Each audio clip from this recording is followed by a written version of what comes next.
Hello friends, स्वागत है आप सभी का सीबीबी के आर्ट्स क्लासेस में। दोस्तों ये वीडियो बहुत ही ज़्यादा इंपॉर्टेंट होने वाला है हाई स्कूल विद्यार्थियों के लिए, क्योंकि यहाँ पे उत्तर प्रदेश माध्यमिक शिक्षा परिषद की तरफ से जो है महत्वपूर्ण सुझाव दोस्तों जारी किया गया है। ये सुझाव बहुत ही इंपॉर्टेंट है क्योंकि आप पहली बार पेपर देने जा रहे हैं तो आपको इसके बारे में जानना बहुत ज़रूरी है। दोस्तों जो निर्देश जो सुझाव दिए गए हैं महत्वपूर्ण है, ये आपको प्लस पॉइंट है और आपको अच्छे नंबर दिला सकता है अगर आप पूरा समझ लेते हैं तो। पहला पॉइंट ये है, माध्यमिक शिक्षा परिषद की आधिकारिक वेबसाइट पर upmsp.edu.in पर पाठ्यक्रम एवं मॉडल प्रश्न पत्र उपलब्ध हैं, उनको भली बात समझ लीजिए। अगर आपको समझ में नहीं आ रहा कि किस तरह से पेपर पैटर्न आएगा, क्या करना होगा, तो आप जो इस वेबसाइट पर जाइए, यहाँ पे सारा जो है आपको PDF अवेलेबल हो जाएगा, सारा चीज़ आपको वहाँ से मिल जाएगा और वहाँ से देख के उसको प्रैक्टिस कर लीजिए ताकि आपको जो है बोर्ड पेपर में कोई गलती आप ना कर सके। आगे देखिए, विद्यार्थी अपने स्वयं के समय सारणी अवश्य बनाकर पढ़े जिससे सभी विषय के निर्धारित पाठ्यक्रम की पुनरावृत्ति कर सके। बहुत ही इंपॉर्टेंट दोस्तों बात कही गई है कि समय सारणी का अवश्य ध्यान में रखें। आप टाइम बना लीजिए कि अगर आपके पास 5 दिन है ये, तो 5 दिन में आपको 1 घंटा मैथ पढ़ना है, 1 घंटा साइंस पढ़ना है, 1 घंटा सोशल साइंस पढ़ना है, 1 घंटा हिंदी पढ़ना है, 1 घंटा इंग्लिश पढ़ना है। तो पूरा पैटर्न बना लीजिए और आप इस टाइम पे दोस्तों कम से कम 2-3 घंटे से ज़्यादा टाइम दीजिए अपने पढ़ाई पर, तभी आपकी ज़िंदगी संवरने वाली है। अन्यथा इसके चक्कर में उसके चक्कर में ज़िंदगी बर्बाद कर देंगे। इस बात को ध्यान में रखना है दोस्तों। चलिए शुरुआत करते हैं और आगे बढ़ते हैं अगले पॉइंट पर। देखिए यहाँ पे तीसरा पॉइंट कहा गया, यदि किसी भी विषय में कोई टॉपिक या अवधारणा स्पष्ट ना हो तो उसे समय विषय अध्यापक से संपर्क कर ले। आपको अगर कुछ समय नहीं आ रहा है इसमें क्या करना है, तो आप अपने जो अध्यापक होते हैं, जो उसमें कक्ष निरीक्षक होते हैं, उनसे आप पूछ सकते हैं, उनसे आप राय ले सकते हैं कि सर इसमें क्या करना है, कुछ समय नहीं आ रहा है, तो आप उनसे राय ले सकते हैं। आपको राय दे देंगे, ऐसा नहीं कि आपको डांट के भगा देंगे, आपको राय मिल जाएगी। कोई भी समस्या परेशानी हो तो आप कक्ष निरीक्षक से जरूर संपर्क करें। आगे दोस्तों बहुत ही महत्वपूर्ण बातें बताइए, पूरा वॉच कर लीजिए, पूरी आपकी विस्तार में वीडियो समय आ जाएगा, ठीक है। आगे देखिए, यदि किसी भी विषय में कोई टॉपिक या अवधारणा, ये तो हो गया। आगे देखिए, पुनरावृत्ति के साथ साथ समय का प्रबंधन दोस्तों अवश्य करें। समय का ध्यान में रखना है आपको कि जब आप रिवाइज करें तो आपको कितना टाइम देना है, उसी टाइम मैनेजमेंट के अनुसार आपको काम करने से। मान लो अगर हिंदी आप पढ़ रहे हो तो हिंदी पढ़ते वक्त आपको 1 घंटा अगर देना है तो 1 घंटे से ज़्यादा मत दो, ठीक है। आप टाइम मैनेजमेंट बनाए हो ना, उसको फॉलो करिए। अपने जो निर्देश अनुशासन बनाए हैं उसको फॉलो करिए। आप भले स्कूल कॉलेज के अनुशासन को फॉलो ना करते हो, लेकिन दोस्तों आप अपने बनाए हुए नियम को फॉलो कर लिए, आपको फ़ायदा मिलेगा। ये दोस्तों गारंटी है, आपको फ़ायदा मिलेगा। आने वाले 1-2 महीने बाद मिलेगा, जब रिजल्ट आएगा तब। आगे देखिए यहाँ पे कहा गया है, इसके लिए माध्यमिक शिक्षा परिषद की वेबसाइट पर उपलब्ध विषय संबंधित मॉडल पेपर जो है निर्धारित समय में उसको हल करने का प्रयास करें ताकि आपको अच्छा नंबर स्कोर हो जाए।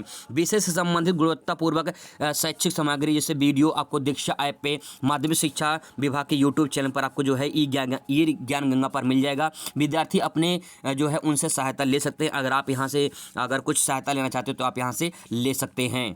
ये बात दोस्तों बहुत ही ज़्यादा इंपॉर्टेंट है, बस इसे समझते चलिए कि क्या क्या बातें कही गई हैं। प्रश्न पत्र में 2 खंड विभाजित होंगे।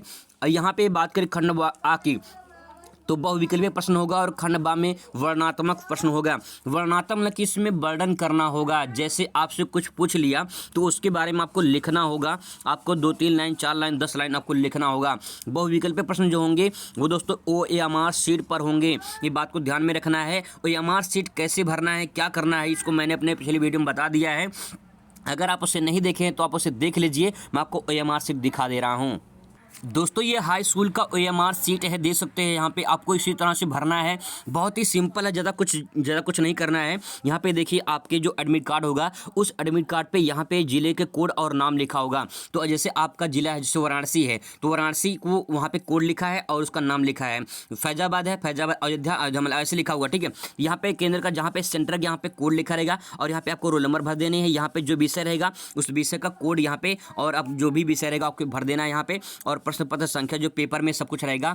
अगर आपको कुछ दोस्तों समझ ना आए तो एग्जामिनर से पूछ लेना, गलती मत करना। गलती करोगे भाई ये दोस्तों ये चेक नहीं हुआ, ये क्रॉस हो जाएगा, गलत हो जाएगा, रिजेक्ट हो जाएगा, क्योंकि कंप्यूटर से चेक होगा। इसलिए बहुत ही सिंपल है, ज़्यादा कुछ नहीं है, आप ऐसे आसानी से भर सकते हैं।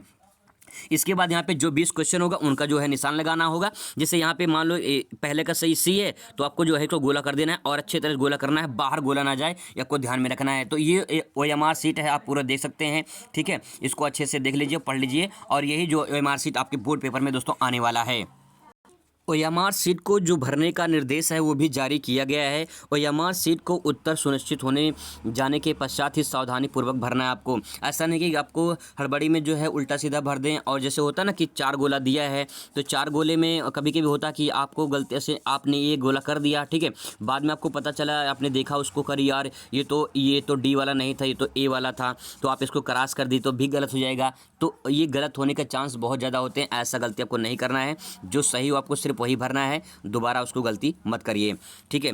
इसके बाद देखिए यहाँ पे कहा गया है ओएमआर सीट में आपको करना क्या है, यहाँ पे ओवर राइटिंग और कटिंग ना करें, अन्यथा प्रश्न पत्र अंक नहीं मिल पाएंगे। तो आपको ओवर राइटिंग मतलब कि ज़्यादा बढ़ा चढ़ा के नहीं लिखना है, सही सही लिखना है, सही तरीके से आपको जो है उसमें प्रेजेंट करना है।